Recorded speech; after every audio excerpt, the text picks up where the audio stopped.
I hope that, people just know that A, I love the place. B, I want it to be as great as it could be because I wanted the big time here. That's what we believed is we made the big time here. It really is about the people. That is so cliche, but it really is about the people. I just hope I was a good friend. I hope I was a good colleague. I think I was, and I hope I continue to be because those are relationships for life. What a great class! I mean, my goodness, it's you talk about. Are we getting old? I guess we are, considering I think everybody in this class I watched play, helped promote, probably PA'd a little bit, probably talked a little bit about on the radio, and so that makes it that much more special. It really does. And I think when I looked at the class, I'm like, I don't know that I really belong with these people, but I'm definitely humbled to have the honor. You're listening to the Griffon Sports Insider Podcast, giving you an in-depth look at Missouri Western athletics with interviews, features, game broadcasts, and more. Here's your host, Tommy Rezach.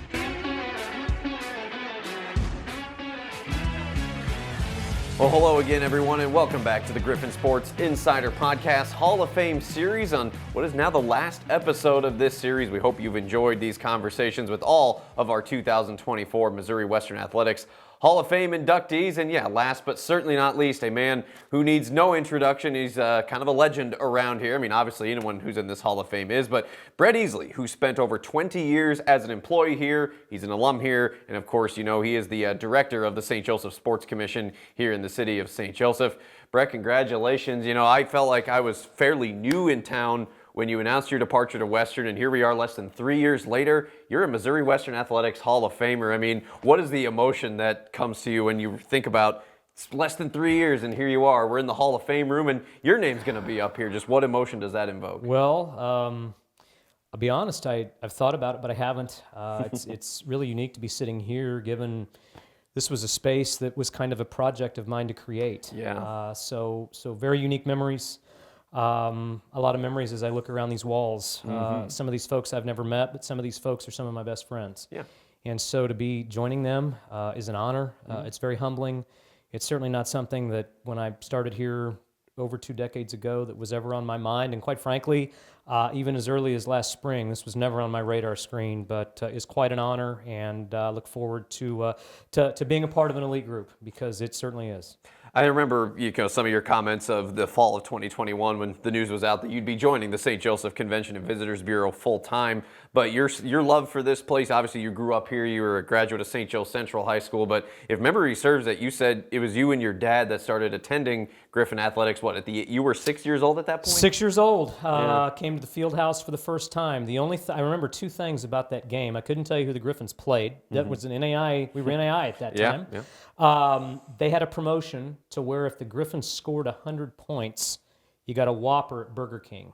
And as a 6-year-old, it was like, my goodness, are they going to score 100? And I think they did that night. And I guess you could say the Whopper promotion hooked me because we came back and it was A, great entertainment. But B, it was just something that my dad and I did. And then on into the Tom Smith era, and I guess you could say the rest is history after that. But it's always been a part of my life, regardless if it was coming to games and then becoming a student and then becoming an employee and becoming a professional and meeting my wife here and having my kids here. And even though I've moved on from an employment aspect, it's, I'm connected for life. And now I guess you could say I'm in a Hall of Fame for life, which will always further keep me involved. That's terrific. So basically, growing up, was there ever a question that you wouldn't attend here as a student? Absolutely. In fact, when I graduated from high school in 1997, a mere 27 years ago, I was the typical St. Joseph High School student. Ain't no way I'm going to Missouri Western. I'm getting the heck out of St. Joe. I think a lot of people that know me know I'm a Missouri Tiger fan, right, wrong, or indifferent. There was one place I was going to go to school, and that was Mizzou. I did, fall of 1997. It was a unique time to be a football fan as a Tiger. That was a unique time in your football history, too, because Nebraska was really good. That was the Davidson kick ball game in the end zone, so euphoric for Tommy Rezach, but at age 2, ripped the guts out of Brett Esely. But, as a student, I pretty quickly learned that that was not going to work out for me, and so I did the thing that I said I would never do. Came back to Missouri Western in spring of 1998. I went to Mizzou to be a broadcaster. I wanted to major in journalism. That was the plan. Sometimes plans don't work out. And so when I came back to Western, Missouri Western didn't have a broadcast path at that time. They had a journalism minor.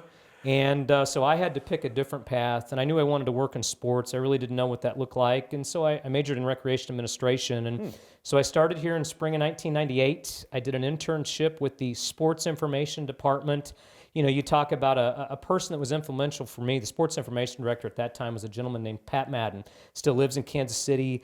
Sports information was a lot different in those days. We were still faxing and making phone calls and writing drive charts. And I got to intern with the SID department in working football game days. And my job was to call to get halftime scores. Can you imagine calling the MIAA host to getting halftime scores? I mean, they're right in front of you whenever you want them. But that was my job, and I thought that was the coolest thing. And I guess you could say I fell in love. And I don't know that you'd say the rest is history per se, but it was pretty close. And so that's kind of what started it all. And, you know, there was a point in time where I never thought I'd drive out of Missouri Western for the last time, and still really haven't per se. But that started what was an absolutely wonderful 2+ decades here on campus. And then you started working for Tom Smith as a student in the year 2000, which turned into grad assistant, and then, of course, your first administrative job in 2003. But working under Coach Smith was like coaching a path you were considering at that point? So I always wanted to be a coach. I think if I stood up in front of this camera, people would really quickly realize that there's not much athletic ability in this body. But, you know, I think it's the true testament of what Missouri Western is if you really want to do something, you can get anywhere from here. And I always wanted to coach. So the other piece about me is if there's a sport I've remotely excelled at, it's been the sport of golf. I thought my senior year of college, I wanted to work in the golf business, whether that was as a golf professional, not certainly on tour, but maybe working at a golf course, being a head professional, giving lessons, owning my own shop, and facilitating golf events. And I thought I was on that path, and in fact, I kind of was on that path, but I had to do a senior level internship. And I could have had my boss at the St. Joe Country Club, John Leinbach at that time, who's still a very good friend, sign off on that. Would have been an easy way, and off I went. But, you know, there was a little bit of me that was like, man, what would it be like to coach? And so I built up enough courage, because I really didn't know Coach Smith in those days. And, you know, knowing Coach Smith, I mean, he's a pretty easy guy to get to know. But I walked into his office, which is now the track office, and I asked him if there were any opportunities for somebody like me. And so he and Coach Mike Nicholson, who's another great friend and a tremendous mentor of mine, said, you know what, we need a student assistant. We'll pay you $2,500. And I'm like, man, I'd have paid you $2,500 for the opportunity. But, you know, like anything, if it's right, it's right, and you fall in love with it. And so I knew I was going to have to do some things that maybe weren't that sexy. Sweep the floor. We were still using VHS tapes at that time. I mean, a lot of people don't even know what VHS tapes are.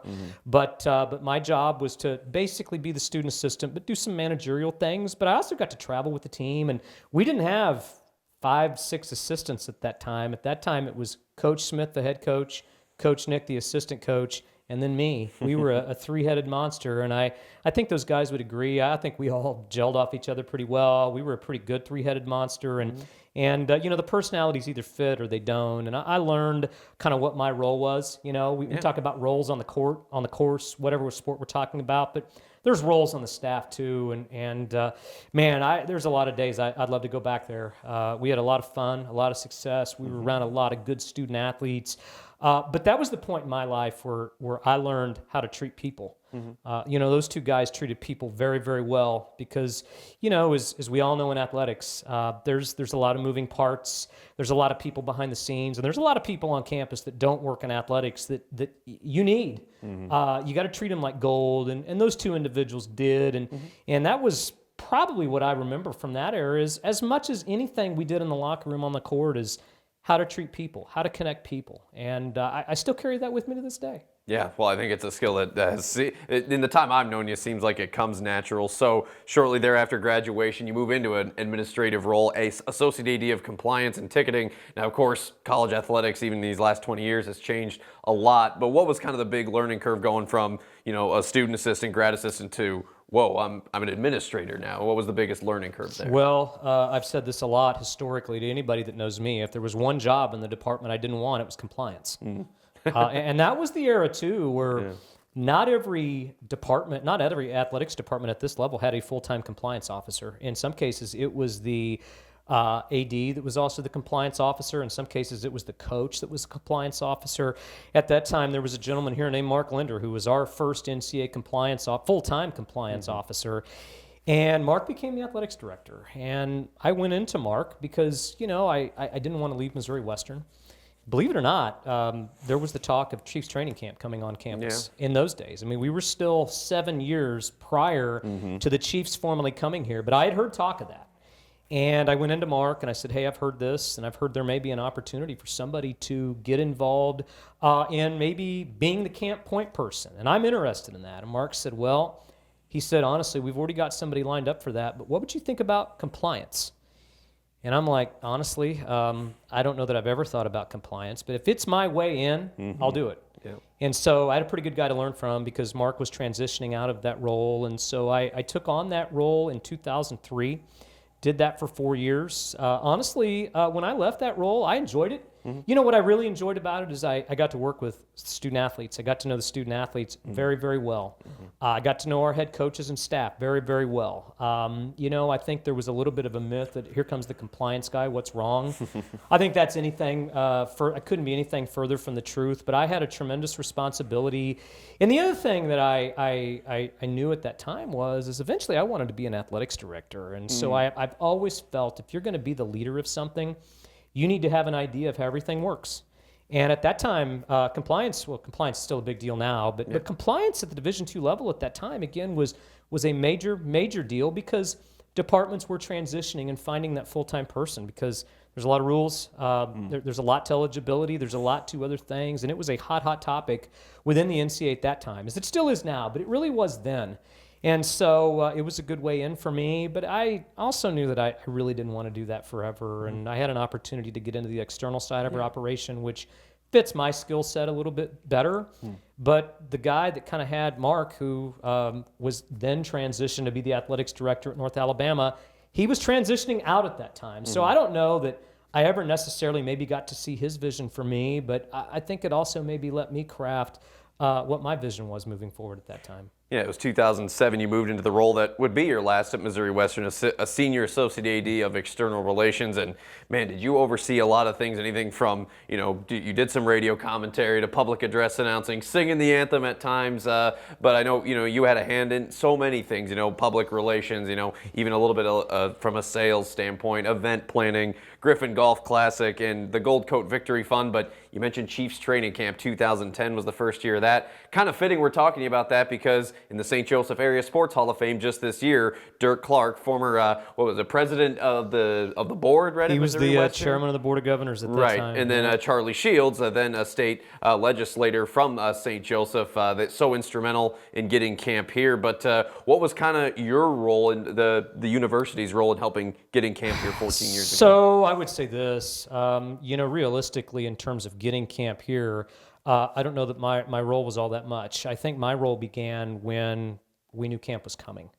And so I would say that if I were to give myself a title with that, I was kind of the director of outside operations, external relations as it worked for camp, meaning basically everything that you saw that happened during camp, anywhere from parking to fan entry to ticketed days to lining up volunteers to sell tickets to frankly, I became a favor guy. We've all been a favor guy a little bit, but hey, Brett, I need to park closer, or I need to get in early, or I'd like to have an external event following camp, or hey, how many requests have we gotten for autographs over the years? I think people have kind of learned, hey, we don't have direct access to Patrick Mahomes. I wish we did, but hey, that just kind of comes with the territory. But that was another 3 weeks of game day that I'm not sure any other athletics department around the country had.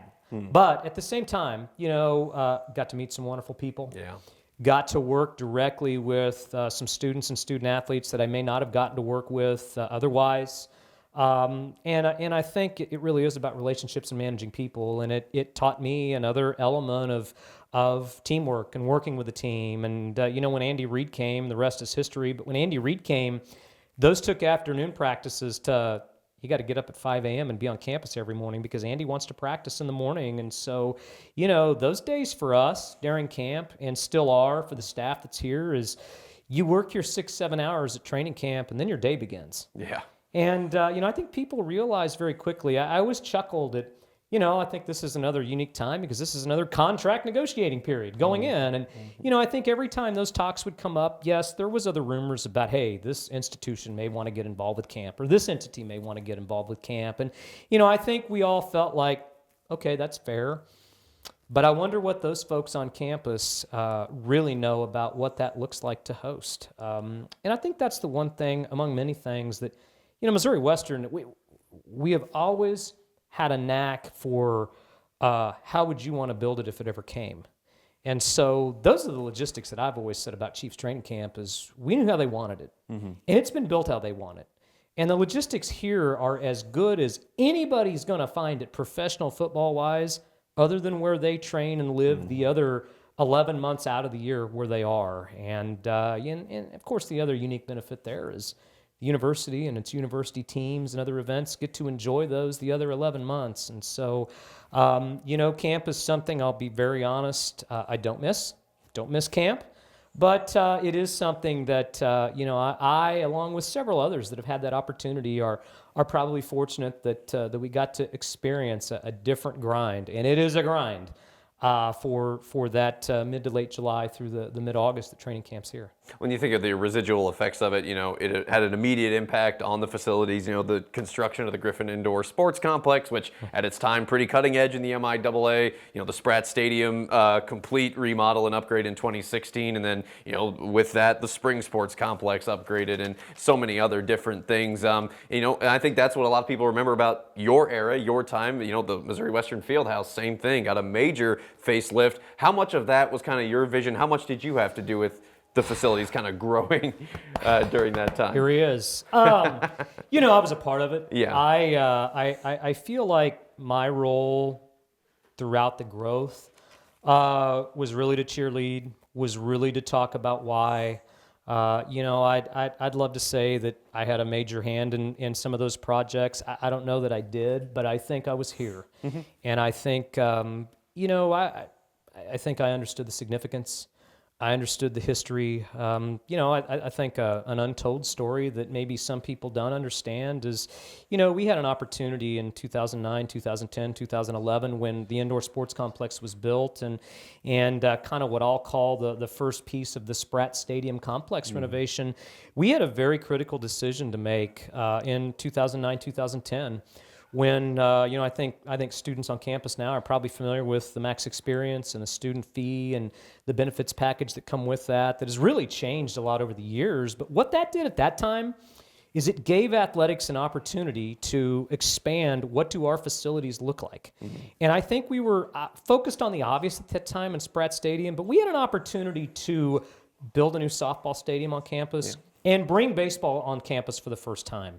And really what the crossroads were there at that time was, do we take those funds and dump all those into Spratt Stadium, or do we bring the Spring Sports Complex to life? And I think anybody involved at that time will absolutely say we made the right decision because we were able to create 2 world-class facilities at this level on campus at that time, knowing that this was probably a venue that we were going to be able to enhance and continue to enhance and be able to raise some private dollars to enhance. And certainly the leadership team here at that time was able to do that. And so, was my role to go out and raise those funds? No, not necessarily. My role is to be involved, let people know the why. And then when those facilities were coming to life and the vision was there, well, I had a lot of fun in trying to bring the other elements to life or work with some partners on some elements of this complex as to how they can get involved. And I think, one thing that I'll highlight on Hall of Fame night, and our colleagues really understood that at that time and do today, is make the big time where you're at. You've probably heard that comment before, and I think we did a really good job of that. In making the big time where we're at. And, we were able to do that and bring game day to life and really had a very unique opportunity here. And I still do it when I drive in here is I pinch myself every time I drive into this venue in seeing what it is. Mm-hmm. Because I remember what it was. Yeah. And not that it wasn't a good venue, but, we were near the bottom half of this league in facilities for a number of years. And, I don't know where we rank now, but I think we rank very favorably. Yeah. And that was a very unique time in our history to be here from 2009 to 2016. And now it's another unique time in history and something else that current staff and leadership get to enjoy. Yeah. Well, kind of bringing this thing full circle, I don't think anyone could have foresaw how eventful your last year and a half was on campus, from a global pandemic partnered with a record-setting year in Gold Coat victory to your last full semester here, spring of 21. We were just commenting 15 of 17 sports were playing because of the Division II season being postponed at that time. And of course, you jump ahead to the fall, which is when I first kind of got involved here, the fall of 21. We had another athletic director out going to North Alabama at the same time. I know the St. Joseph Convention and Visitors Bureau had kind of approached you. You had kind of helped revive the St. Joseph Sports Commission around that 2020 era. And so I remember you said at the time that they felt like if this thing is going to grow to where it is now, they're going to need someone full-time to oversee that. And kind of right in your wheelhouse, that fits with what you did with the Hall of Fame and everything. So, kind of a crossroads in your life, I know, but man, 3 years later, you've got that thing rolling at an incredible rate. I think the city, Buchanan County, Northwest Missouri has benefited from what you and CVB has done. But in that time, just kind of talk me through what you were processing and making this kind of life and career change. Well, I think back to February 2020.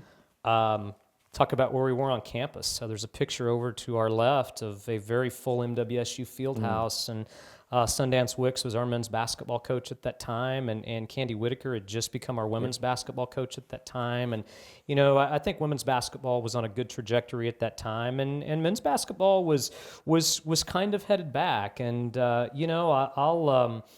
remember having a Gold Coat function in here, and we were getting ready for the MIAA tournament, and men's basketball goes down and wins a game and gets a chance to play Northwest again. And it's funny, we were at the MIAA tournament, and that was, ironically enough, the last MIAA tournament committee I ever served on. Mm-hmm. Didn't know that at the time. And we were all talking about, man, they're not going to cancel this tournament. That's not going to happen. Who in their right mind would do that? Mm-hmm. Well, the MIAA tournament was played, and I kind of always had a little tradition because another neat thing I got to do, I oversaw our men's and women's golf programs. That was our sport oversight, and Coach Dillon was our coach at that time, and very good friend of mine still is, and made a lot of good relationships with those student athletes. Well, another unique thing I had to do as a result of that is men's golf or women's golf played spring break in Vegas. Not going to lie, I like Vegas. And so I always got to take the trip with the team out there. And when we got out there, and then when we got back, that was when the world closed. Yeah. And boom, you talk about a game changer in your athletics culture, your athletics life, but also maybe my personal life too, because little did I know that, a year later, I would make a life change. Mm-hmm. Anybody that knows me knows I am a comfort zone guy. I am a status quo guy. I really am. Never thought I would drive out of here for the last time. Mm-hmm. I didn't know when that would be. I didn't know what that would be. But that was a real eye-opening time in all of our lives because I had gotten involved in trying to reform, reimagine our sports commission. We've had a sports commission in St. Joe since the late 90s. Mm-hmm. Prior to that time, I couldn't have intelligently really told you what a sports commission did other than I knew Kansas City had a good one. Yeah. And we were looking at bringing NCAA championships back to St. Joe. We just hosted 2 wonderful championships the last 2 years. Mm-hmm. That was when we were looking at what those look like. And, myself, along with my current boss, Marcy Bennett, and some other great colleagues at the CVB were re-looking at that. And I became the volunteer chairman of the board out of a pool of 1. So you had to vote for me, regardless if you wanted to. Don't know that I got all the votes. Unopposed. But in February 2020, I was leading that board in a volunteer role, and we had a goal of becoming more financially stable by the end of 2020. Well, you know how that turned out. But in all things pandemic, that became a positive. It was a positive for the Sports Commission because there were 6 weeks here in the spring of 2020 where we weren't coming to campus. We weren't running events. We weren't getting ready for the next year. And so, I had an opportunity to look at, well, what does a sports commission look like? Yeah. Where can we go from St. Joe? And I'm not a reader. I'm not a podcast listener. I am not a go watch the video because I never had time to do that. Well, I had time to do that. And so we had every right to just fold the tent. We did anything but. And so as the campus started to reopen, again, going into a fall where it was not a normal fall, I think we were one of the few programs at Division II to play 3 football games that fall. I think a big deal, we had an inter-squad volleyball match and an inter-squad soccer scrimmage. Those were our contest in the fall. And so, but going in, our sports commission was on a different track. And so we had a meeting in early September to form what would become the St. Joseph Area Sports Hall of Fame, with a very aggressive timeline to have our first induction ceremony in a year. And so on September 20th, 2021, we had our first induction ceremony, and the next day I was presented an opportunity to come on board in that role full time. And, I was at a point in my life where it was time to make a different impact. I'm about impact. That sounds hokey, but it's really not. Sure. I love this community. I love St. Joe. And I felt like I was at a crossroads. If it's time to make a different impact, I feel like my ceiling is higher. And so I talked to 2 or 3 people that afternoon that I really trusted, pulled the trigger, and I guess you could say the rest is history. And so when I left the university for the last time, I had a car full of stuff. It was raining profusely here at the university. It was November 9, 2021. I drove out of here for the last time as an employee, and I don't know how I thought that would feel.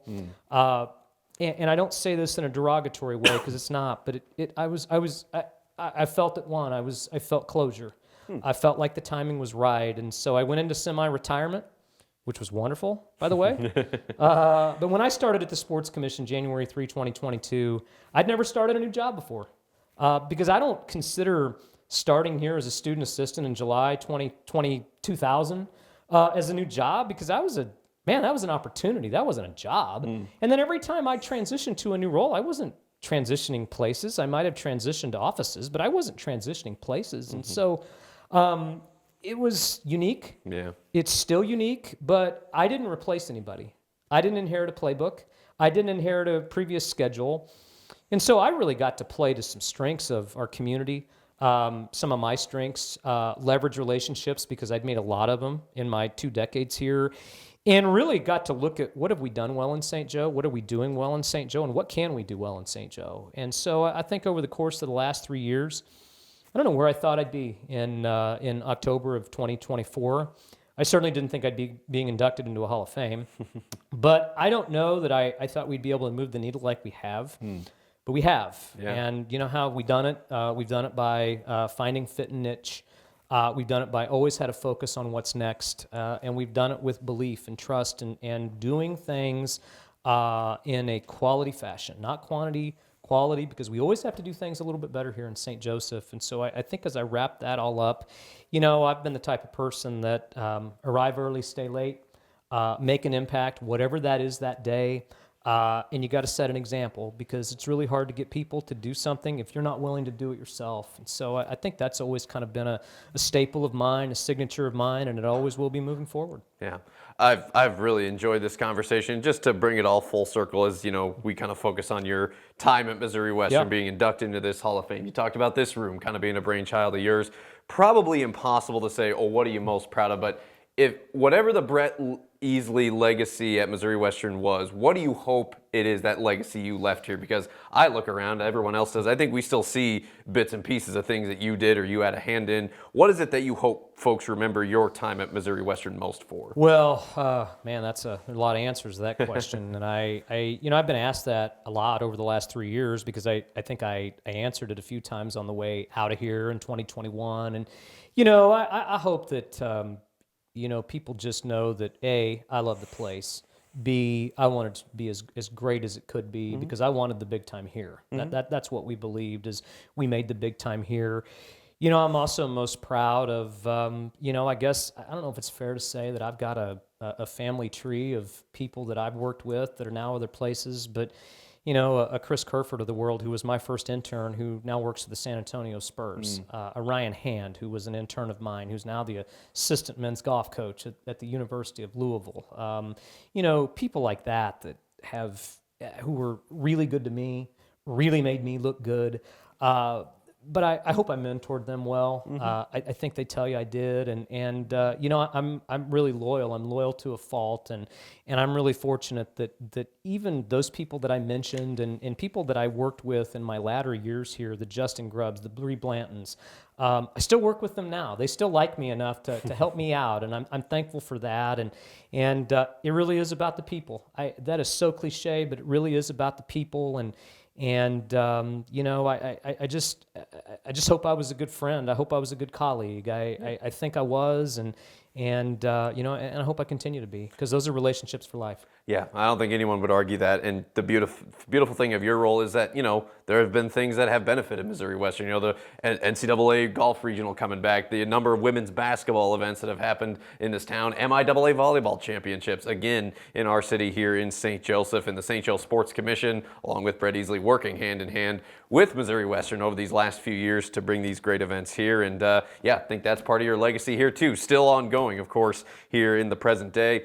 Well, Brett, we've had a lot of good conversations over the years, and yeah, little did I know that we'd have like a Hall of Fame type of conversation, but I'm glad you could do this.